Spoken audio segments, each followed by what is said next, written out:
Yes sir. ठीक है,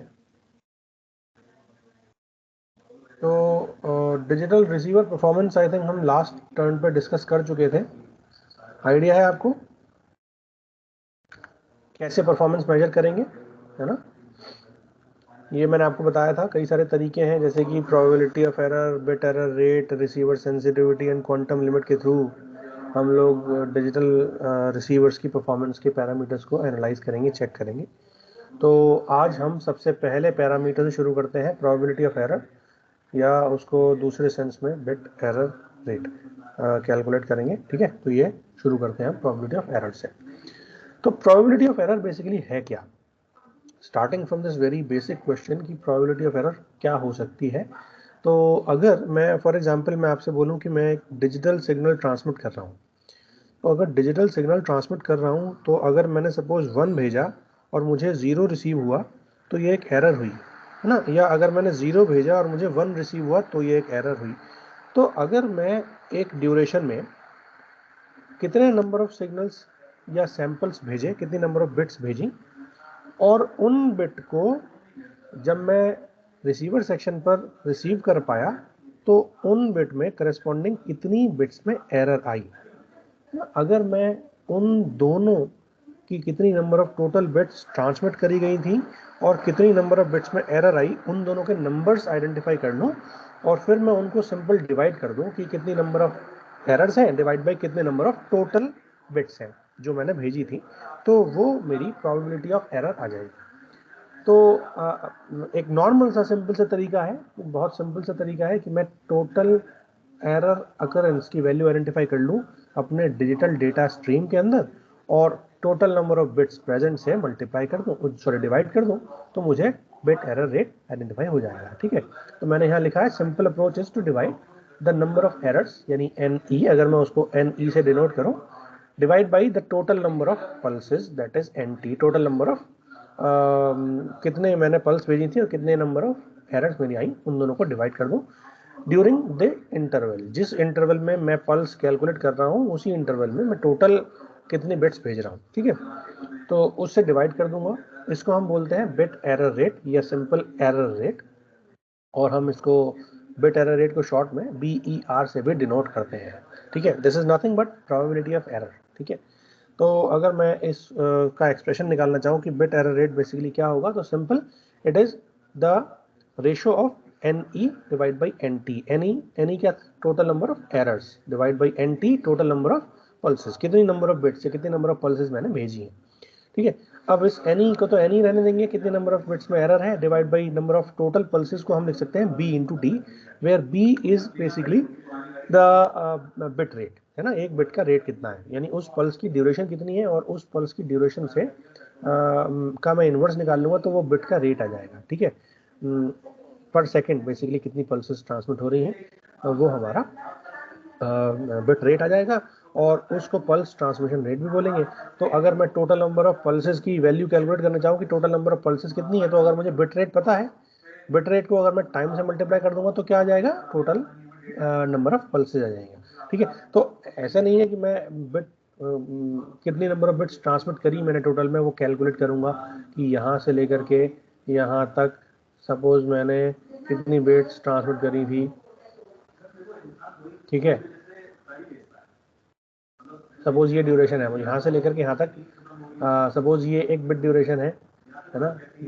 suppose this is 1 और दिस 0 1 0, टोटल नंबर काउंट करूंगा कि ये 1 2 3 4 5 6 and so on up to 20 30 50 total time T में इतनी पल्सेस है। नहीं, मैं ऐसे नहीं करूंगा। मैं क्या करूंगा, मुझे कितना टाइम लेना है वो मल्टीप्लाई विद कितना बिट रेट है, यानी कितनी बिट्स पर सेकेंड है मैं ट्रांसमिट कर रहा हूँ। ठीक है, तो इसकी मल्टीप्लाई कर दूंगा तो ऑटोमेटिकली मुझे total number of bits identify हो जाएंगी, सेकंड से सेकंड कट जाएगा, टोटल नंबर ऑफ बिट्स मुझे आइडेंटिफाई हो जाएंगी, और वो टोटल नंबर ऑफ बिट्स मेरी उस ड्यूरेशन में कितने नंबर ऑफ बिट्स है जो ट्रांसमिट कर रहा हूँ मैं वो आइडेंटिफाई कर सकता हूँ मैं। ठीक है, तो this B stands for bit rate. ठीक है, and that is equal to 1/TB where TB is the bit duration, 1 bit duration, एक बिट को कितना टाइम दे रहा हूं मैं, that will be denoted by TB। ठीक है, तो ये चीज मैं आइडेंटिफाई इजीली कर सकता हूं। Now this error rate is expressed by number such as for example 10 power minus 9. इसका मतलब क्या है? इसका मतलब ये हुआ कि अगर मैं 10 पावर 9 यानी लगभग 1 बिलियन पल्स भेज रहा हूं, है ना, तो 1 बिलियन पल्स में एक एरर है. 1 error occurs for every 1 billion pulses sent. 10 power minus 9 अगर बिट एरर रेट है, इसका मतलब क्या है? इसका मतलब ये है कि 10 पावर माइनस 9 अगर BER है, BER अगर 10 पावर माइनस 9 है, दैट मीन्स इसको हम सिंपल ऐसे लिख सकते हैं 1 डिवाइड बाई 10 पावर 9 लिख सकते हैं ना. और ये 1 क्या है? That 1 is total number of errors divide by 10 power 9, that is total number of pulses sent. ठीक है, तो 1 डिवाइड बाई 10 पावर 9 और 10 पावर माइनस 9. तो यहां से वी कैन कैलकुलेट कि एरर रेट हमारा, बिट एरर रेट हमारा कितना है. इसका मतलब क्या है? इसका मतलब यह है कि हर 10 पावर 9 बिट्स सेंट में एक बिट में एरर आ रही है. इसका मतलब ये मेरा बिट एरर रेट हो गया. ठीक है, यूजुअली हम जब ऑप्टिकल फाइबर कम्युनिकेशन सिस्टम की बात करते हैं तो बिट एरर रेट की जो रेंज होती है वो ऑलमोस्ट 10 पावर माइनस 9 से लेकर के 10 पावर माइनस 12 होती है. मतलब 1 बिलियन या 1000 बिलियंस, ठीक है, उसमें हमारी एक एरर यूजुअली आ रही है. अगर इतनी नंबर ऑफ बिट्स ट्रांसमिट कर रहा हूँ तो उसमें एक एरर आ रही है. That will be the standard kind of standard typical standard rates for the optical fibre communication. ठीक, this error rate depends on the signal to noise ratio.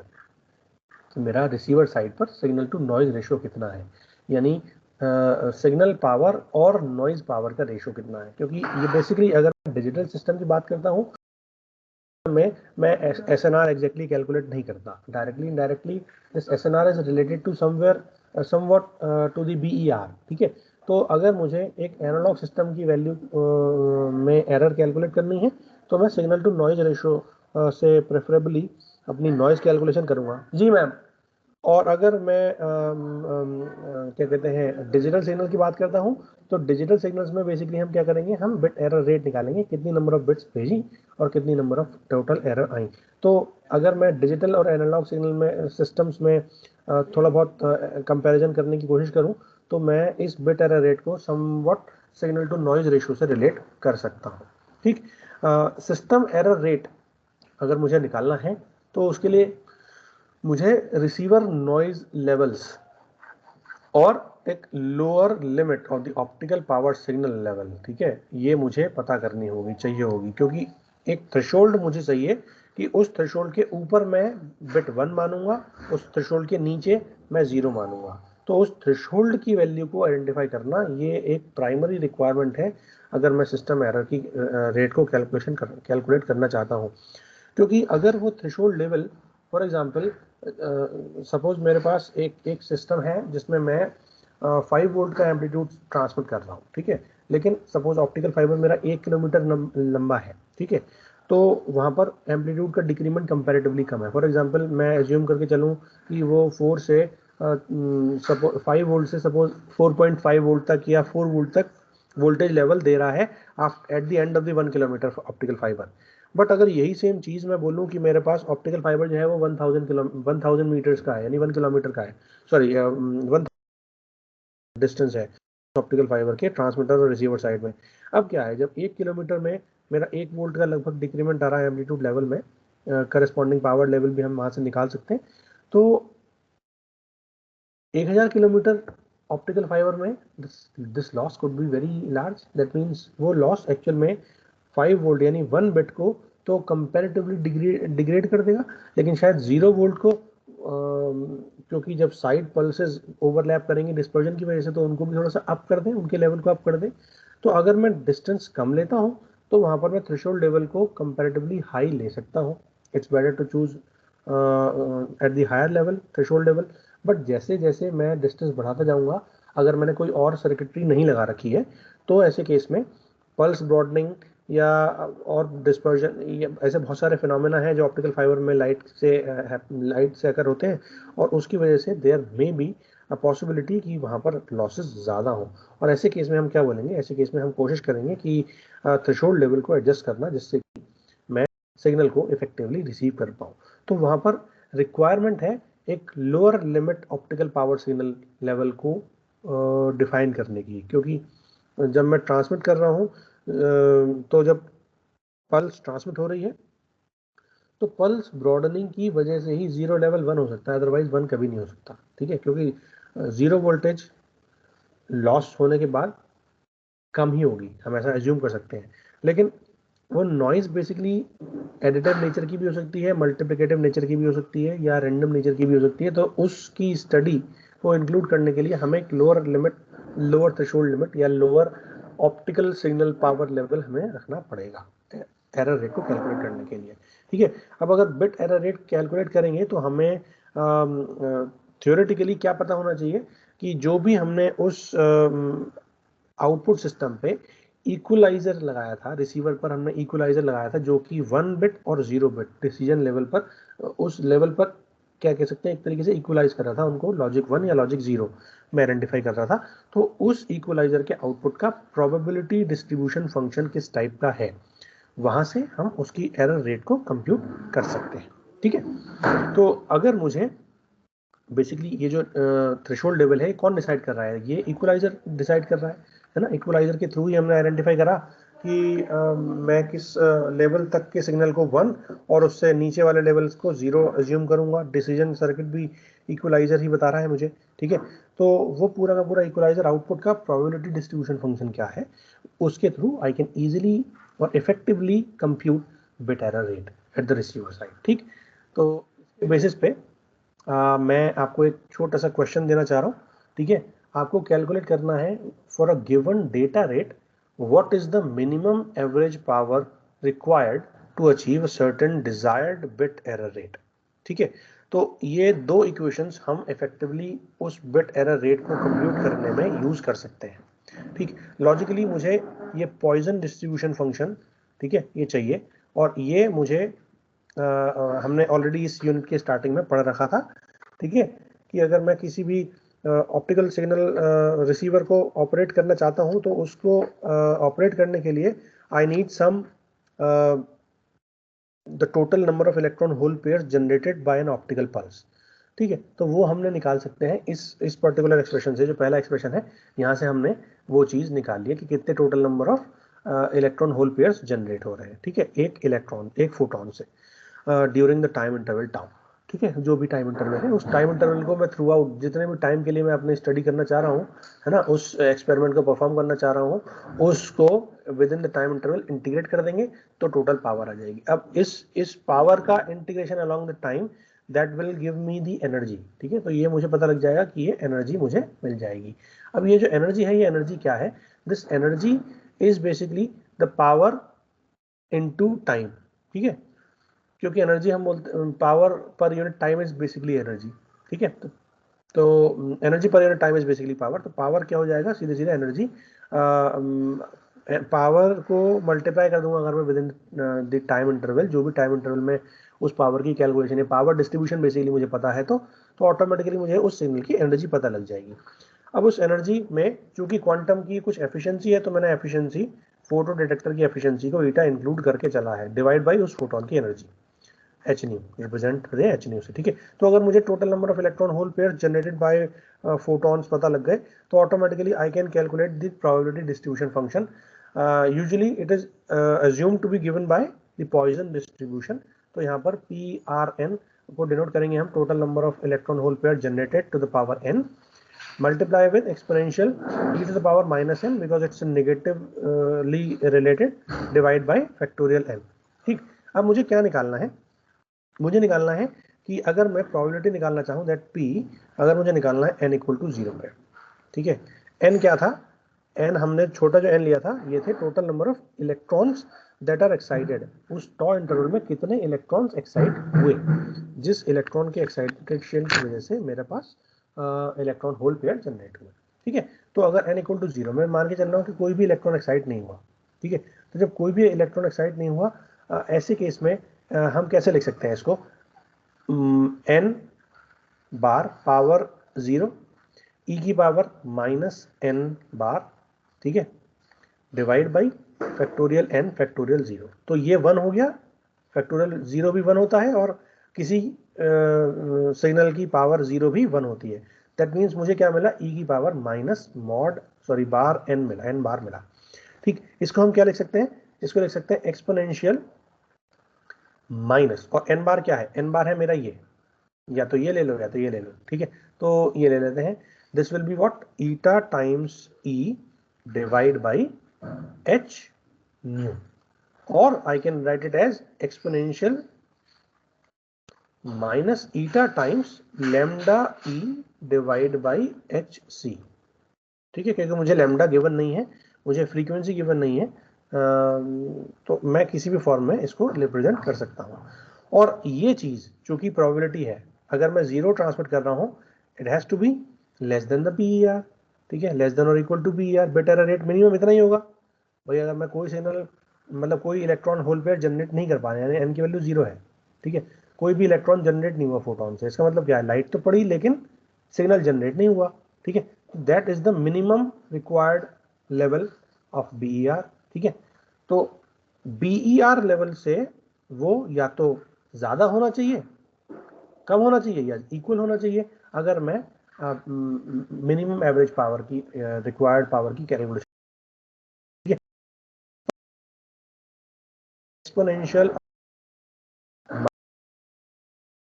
E divide by H c को हम लिख सकते हैं क्या, इसको लिख सकते हैं बी ई आर, ठीक है।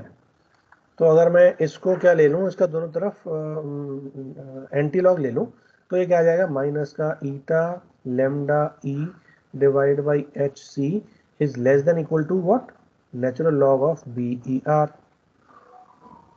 ठीक है। और अगर मैं इस वाले माइनस साइन को इधर ले गया तो ये क्या हो जाएगा, this will become minus L N, मतलब one by L N B E R लिख सकते हैं। तो दिस ईटा लैम्डा, है ना, E divide by H C, ठीक है, ये क्या हो जाएगा, ये हो जाएगा L N of 1 by B E R, तो ये नेगेटिव साइन यहाँ पर कंपनसेट हो जाएगा, ठीक। और वहां से हम इस ई की वैल्यू को कैलकुलेट कर सकते हैं, क्योंकि मैंने नेगेटिव साइन इधर ले गया तो मुझे ये साइन भी ग्रेटर देन करना पड़ेगा, है ना, लेस देन नहीं रहेगा, this will be greater than, क्योंकि मैंने ईटा मैं माइनस वाला साइन इधर ले गया तो ऑटोमेटिकली दिस साइन चेंजेस, मुझे करना पड़ेगा, ठीक है। तो उसके बाद ई की वैल्यू को हम आइडेंटिफाई कर सकते हैं, that E is greater than और equals to what, H C divide by eta lambda times natural log of 1 by B E R, ठीक है। ये हम इजीली कैलकुलेट कर सकते हैं, ठीक है बच्चों। तो अगर मुझे यहां से पता करना हो कि ई की मिनिमम वैल्यू कितनी होगी, एवरेज पावर रिक्वायर्ड, ये कितना होगा, आई कैन इजीली कैलकुलेट यहां पर कितना, ये ग्रेटर देन और इक्वल टू, तो मिनिमम के लिए मतलब क्या होगा, मिनिमम के लिए इक्वल टू होना चाहिए, ठीक है, उससे ज्यादा होगी तो कोई दिक्कत नहीं, अदरवाइज मिनिमम के लिए मुझे इतनी पावर चाहिए ही, ठीक है। तो ई मिनिमम यानी मिनिमम स्पेसिफिक मिनिमम एनर्जी या मिनिमम एवरेज पावर रिक्वायर्ड हम यहां से निकाल सकते हैं। तो अगर मुझे ई निकालना हो मिनिमम, तो क्या होगा, it has to be h C divide by eta lambda times natural log of 1 over B E R, ठीक है, यहां से हम निकाल लेंगे। अब अगर मुझे बी ई आर पता है कि इतना बी ई आर मुझे मेंटेन करना है, तो इस बी ई आर के करस्पॉन्डिंग मुझे स्पीड ऑफ लाइट पता है, प्लांक्स कांस्टेंट पता है, उस फोटो डिटेक्टर की एफिशिएंसी पता है, और अगर ऑपरेटिंग वेवलेंथ पता है, then I can calculate the value of the minimum value required to maintain a certain desired BER. इस बीईआर के करस्पॉन्डिंग कितनी एनर्जी रिक्वायर्ड होगी, I can easily calculate that. Clear हो गया, जल्दी से बताओ।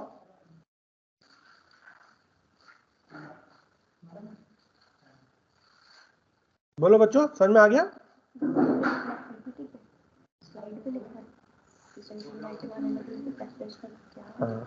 बच्चों सुनाई आ रही है? Yes sir. समझ में आ गया ना? Yes sir. चलो ये वाला न्यूमेरिकल ट्राई करा। अभी हमने ई मिनिमम का एक्सप्रेशन देखा था। ई मिनिमम हमारा कितना आया था, ई मिनिमम की हमारी रिक्वायरमेंट आई थी, वो आई थी ईटा टाइम्स लैम्डा, सॉरी उल्टा हो गया, लेट मी क्लियर दिस, ठीक है। हमारा ई कितना आया था, ई मिनिमम जो आया था मेरा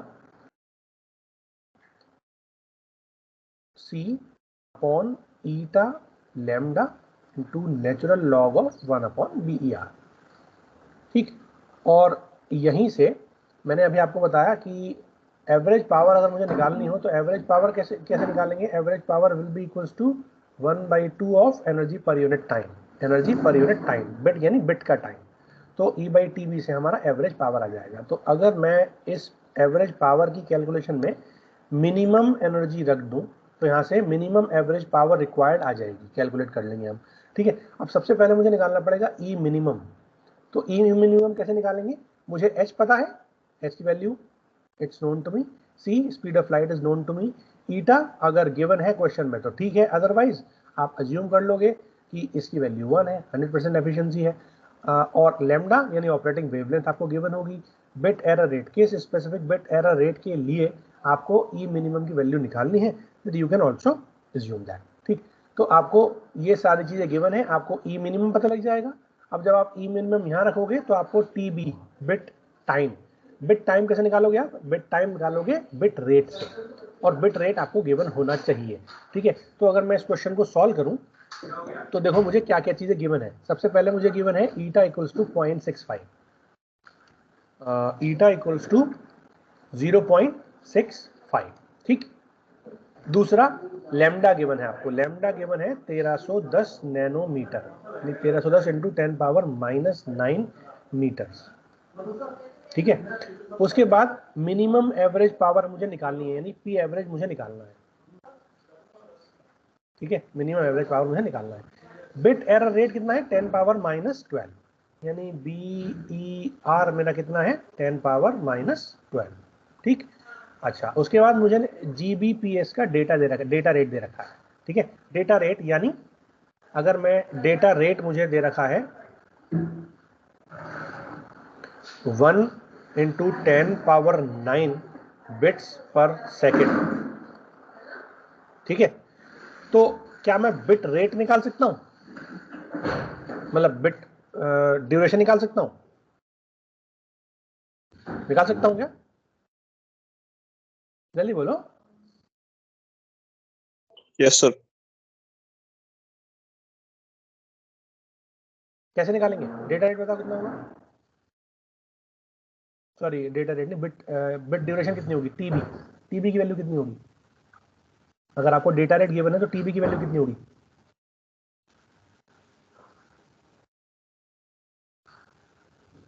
इस चीज से क्या मतलब है? इसका मतलब यह है कि 1 सेकंड के अंदर नंबर ऑफ बिट्स आर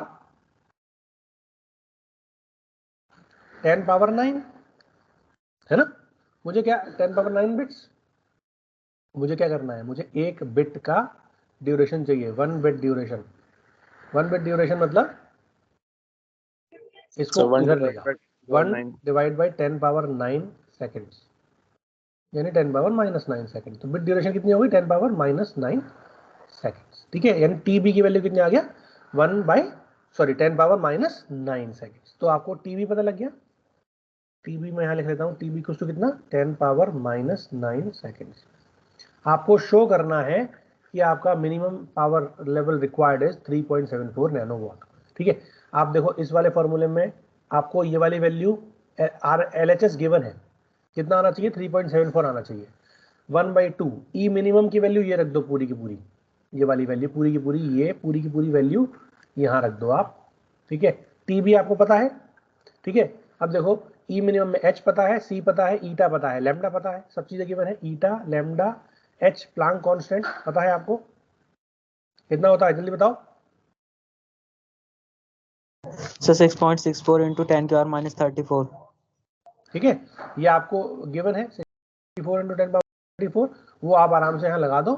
ठीक है, लैम्डा आपको गिवन है, BER इज ऑलरेडी गिवन है 10⁻12।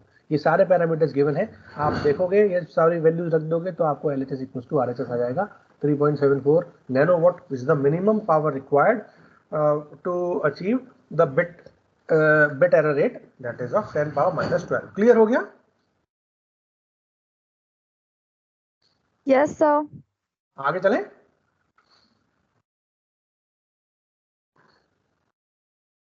Yes sir. ओके कर लोगे सर। ना? इसको वेरीफाई कर Yes. लोगे? केवल कैलकुलेशन और कुछ नहीं है। ठीक है, तो you can easily verify that. कोई डाउट हो तो मुझसे पूछ लेना, अदरवाइज आप मुझे इसका लेक्चर के बाद सोल्यूशन सॉल्व करके इसका मुझे फोटो खींच करके भेजोगे ग्रुप में, ठीक।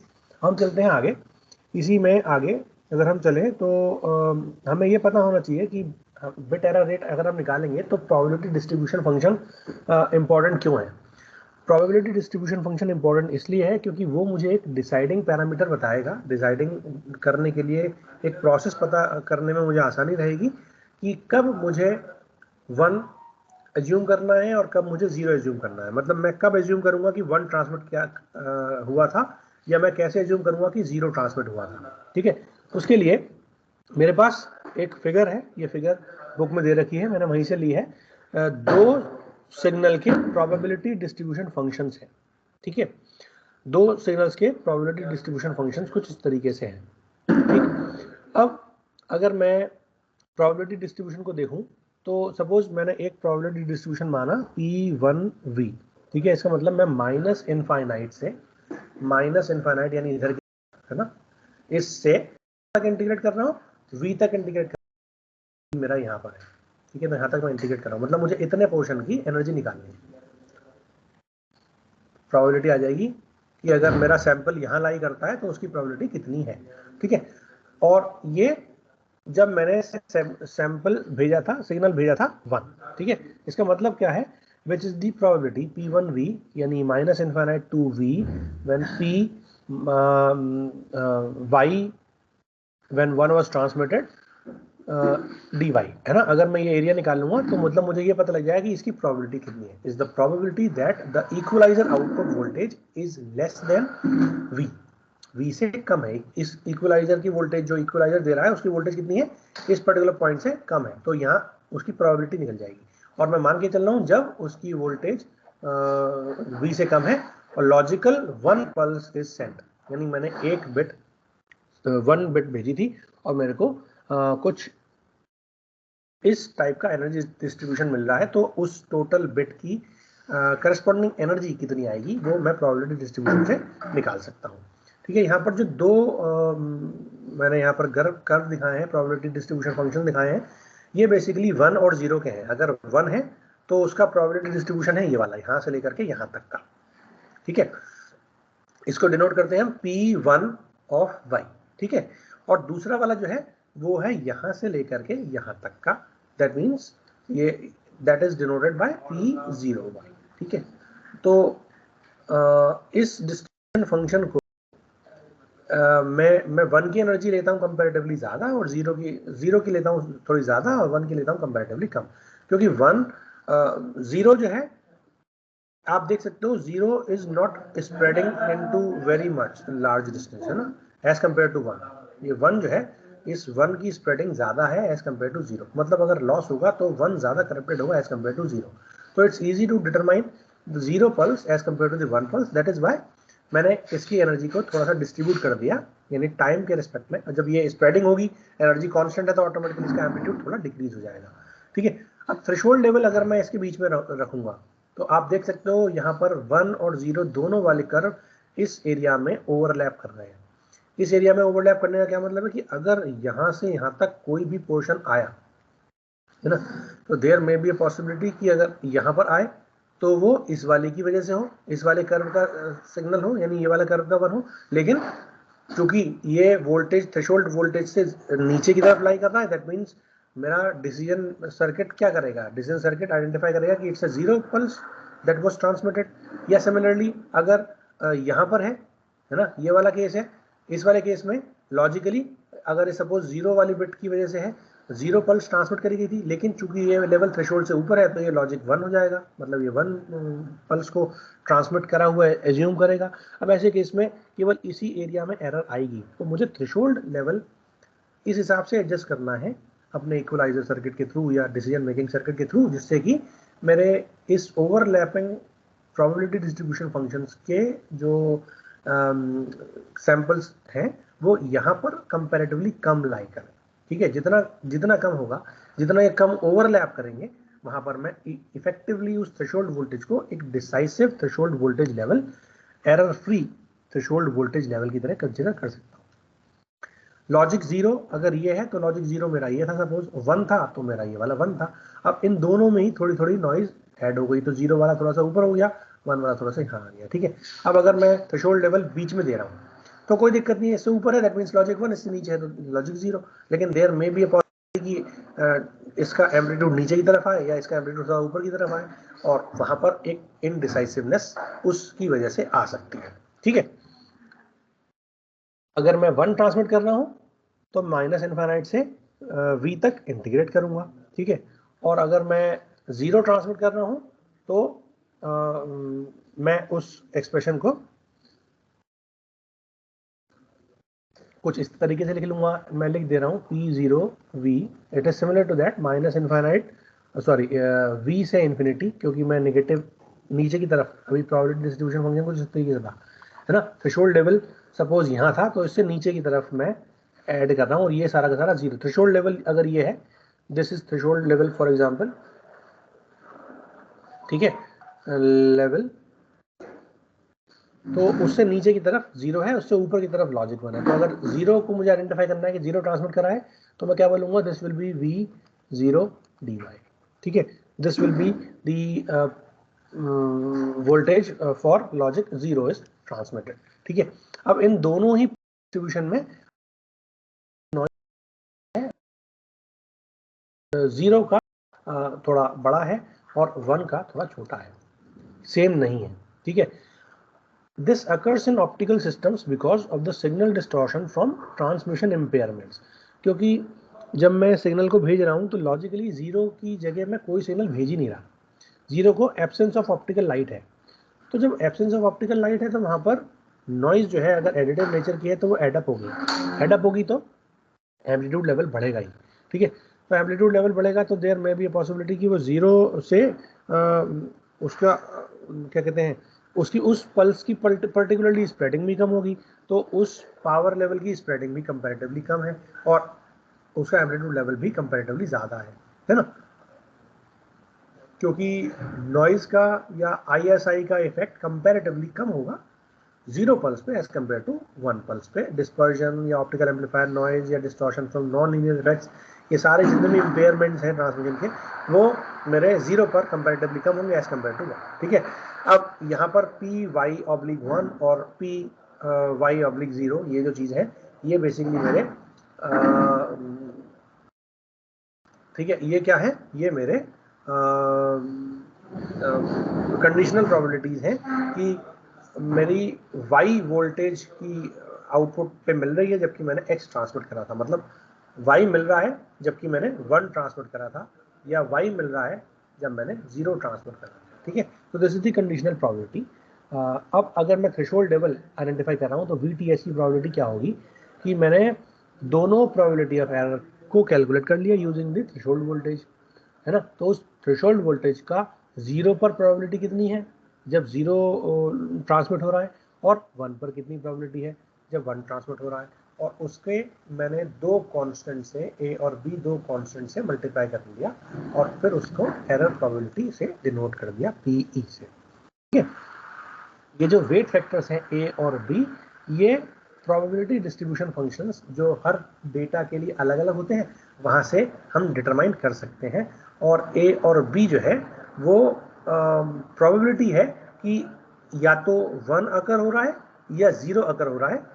1 अगर हो रहा है तो हम उसको प्रोबेबिलिटी वेटिंग फैक्टर बोलेंगे A, और अगर 0 अगर हो रहा है तो उसको प्रोबेबिलिटी फैक्टर बोलेंगे B। क्योंकि देखो आप ध्यान से दिस क्या कहते हैं, waiting factor A is basically related to the probability distribution when 1 was transmitted, है ना, और this B is related with the probability distribution when 0 was transmitted. That is why I have included it with P1 along with A and P0 along with B, ठीक है। उसके बाद अगर मैं equal probability distribution मानता हूं जिसमें 0 और 1 सेम अकरेंस होती है तो A और B का प्रोबेबिलिटी इक्वल प्रोबेबिलिटी है, that means in that case I can say that this will B 0.5। दोनों केस अगर सेम है, अगर 1 यहाँ पर 1 छूट गया, 1 and 0 occurrence, probability of 1 and 0 occurrence यानी A और B की अकरेंस कितनी है, वो 0.5 है अगर अनबायस्ड डेटा है, ठीक है। लार्ज सेट है मेरे पास, बहुत सारे सैंपल्स हैं, तो बहुत सारे सैंपल्स में, और अगर वो उनकी कोई बायसिंग नहीं है तो मैं बोलूँगा कि लगभग उसकी मीन वैल्यू जो है वो लगभग सेम ही रहेगी. इन that case A and B will be assumed to be 0.5. Now to calculate the error probability हमें क्या निकालना है, हमें निकालना है उस नॉइज की वोल्टेज. और हम जब भी एरर कैलकुलेट करते हैं, एरर प्रोबेबिलिटी कैलकुलेट करते हैं, तो हमें मीन स्क्वायर नॉइज वोल्टेज निकालनी होती है. तो मीन स्क्वायर नॉइज वोल्टेज को हम रिप्रेजेंट करते हैं VN स्क्वायर से.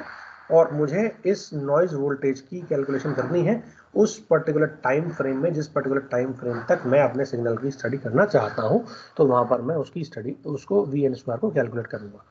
The statistics of the output voltage at the sampling time are very complicated, है ना, क्योंकि किस इंस्टेंट पर उसकी वोल्टेज कितनी है, फिर मैं उसकी वोल्टेज को प्रोबेबिलिटी से कैलकुलेट करूंगा, फिर उसके करस्पॉन्डिंग सिग्नल की नॉइज, सिग्नल की पावर और नॉइज की पावर को अलग अलग कैलकुलेट करूंगा.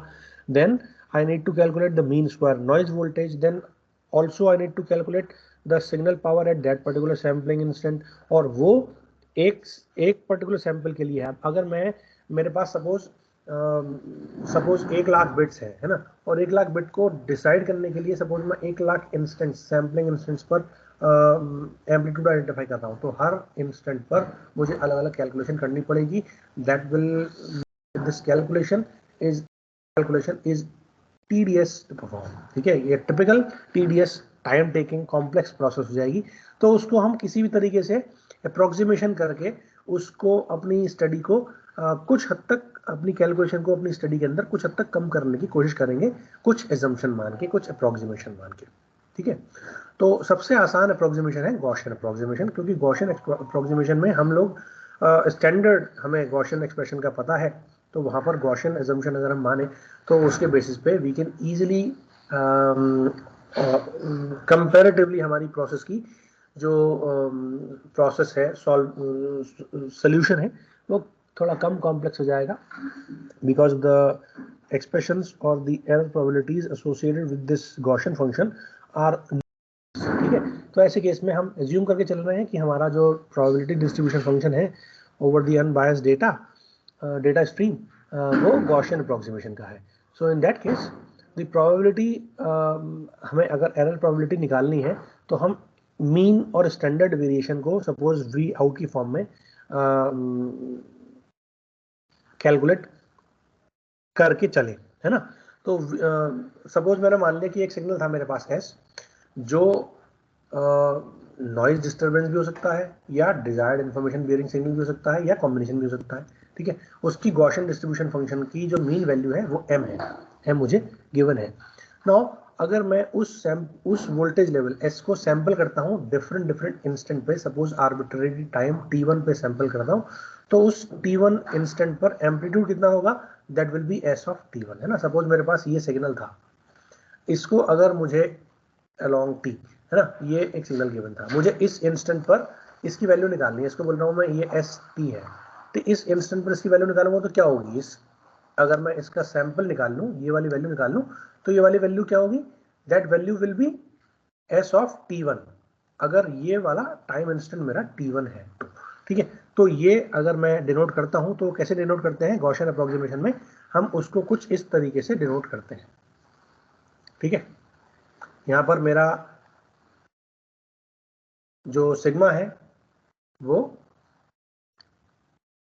सिग्मा स्क्वायर है, वो मीन वेरिएंस है.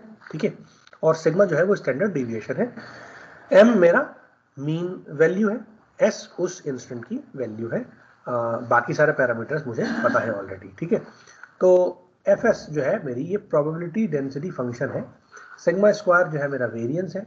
ठीक है, sigma is the standard deviation, इसका सिग्मा स्क्वायर का अंडर रूट क्या होगा, स्क्वायर रूट यानी सिग्मा होगा, वो स्टैंडर्ड डेविएशन है. और उससे हम प्रोबेबिलिटी डिस्ट्रीब्यूशन की विड्थ को भी आइडेंटिफाई करते हैं कि कितना चौड़ा मेरा प्रोबेबिलिटी डिस्ट्रीब्यूशन फंक्शन आएगा, है ना. हमने देखा कि 1 वाले केस में ज़्यादा बड़ा था, 0 वाले केस में छोटा था, तो 1 वाले केस में स्टैंडर्ड डिविएशन कंपैरेटिवली ज़्यादा है, इसीलिए प्रोबेबिलिटी डिस्ट्रीब्यूशन की विड्थ भी ज़्यादा है. ठीक है, अब अगर मैं इस इक्वेशन को देखूं तो 2 अंडर रूट सिग्मा जो है ये मेरी फुल विड्थ को मेजर करता है, और उसकी probability distribution at the point where the amplitude is 1/e of the maximum. ठीक है, तो वहां पे मैं इजीली इसको मैक्सिमम छूट गया मैं, ठीक है, मैक्सिमम वैल्यू 1/e का मैक्सिमम वैल्यू, वहां तक मैं बेसिकली एरर अपनी जो भी कैलकुलेशन है उसको सॉल्व करूंगा। बेसिकली है क्या, सपोज मैं ये ले रहा हूँ प्रोबेबिलिटी डिस्ट्रीब्यूशन फंक्शन, ठीक है, तो अगर इसकी वैल्यू 1 है तो 1/e फॉर एग्जाम्पल 37% सपोज यहाँ हुआ है ना, 37% सपोज यहाँ हुआ, तो ये वाली वैल्यू मुझे बता रहा है दैट इज 2/2 टाइम्स सिग्मा, ठीक है, ये मुझे ऐसे पता लग जाएगी। अब मुझे प्रोबेबिलिटी डेंसिटी फंक्शन को यूज करना है और अपने प्रोबेबिलिटी ऑफ एरर को आइडेंटिफाई करना है। मैं मान के चल रहा हूँ कि सारी जितने भी नंबर ऑफ 1 पल्सेस हैं जहां में मैंने 1 ट्रांसफर करा है उसका वोल्टेज लेवल कितना है, v है।